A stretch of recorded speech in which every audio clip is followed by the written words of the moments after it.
Hello and welcome to my Videocast. I'm Wilmer Galliano and today we are going to see a cool novel called Coraline. So let's start.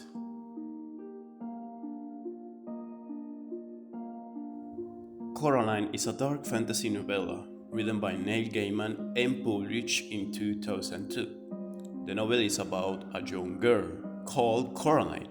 She discovers a mysterious door in her new home that leads to a parallel world. The other world seems to be perfect. The other mother cooks delicious meals and loves Coraline, but those things are not real. Coraline is actually trapped. This book draws from Gothic and oral traditions, using a child's perspective to explore fear, bravery, and identity.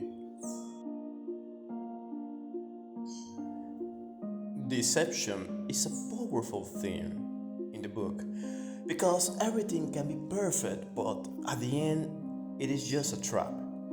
I also think that the bottom eyes represent control or the loss of identity. And I also like the cat.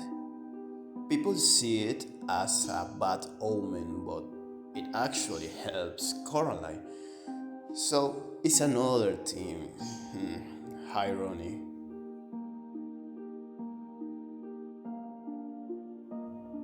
I think Coraline is still relevant today because it talks about things that can be good, on the other side can be dangerous, especially in these days because it is related with social media where appearance can be fake. So I think that this is a cultural thing that we can take into account when we read this novel. Also, the novel shows that children can be brave, clever, and independent, and not underestimated. And finally, I found interesting the idea of the desire to have something better. But we can't forget to be thankful with the things that we already have. Well, all the presentation helped me understand the symbolism of this novel. Something that caught my attention is the representation of the Belden, a maggot corrupting innocent children's lives. I never thought in that way, so the image stuck with me. Because in that way, I can assume that the other mother represents dangers in what seems safe.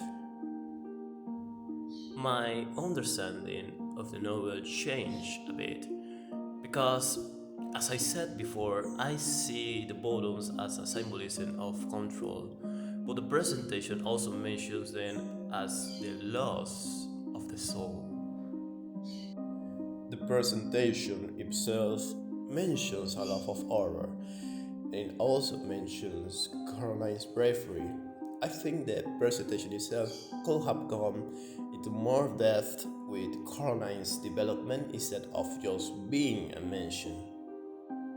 The presentation made me appreciate the history even more.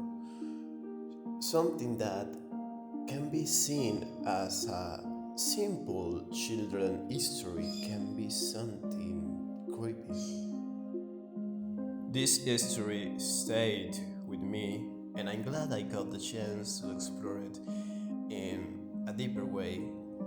Thank you for listening to my thoughts on Coraline, and remember, sometimes bravery means standing up even when you are scared.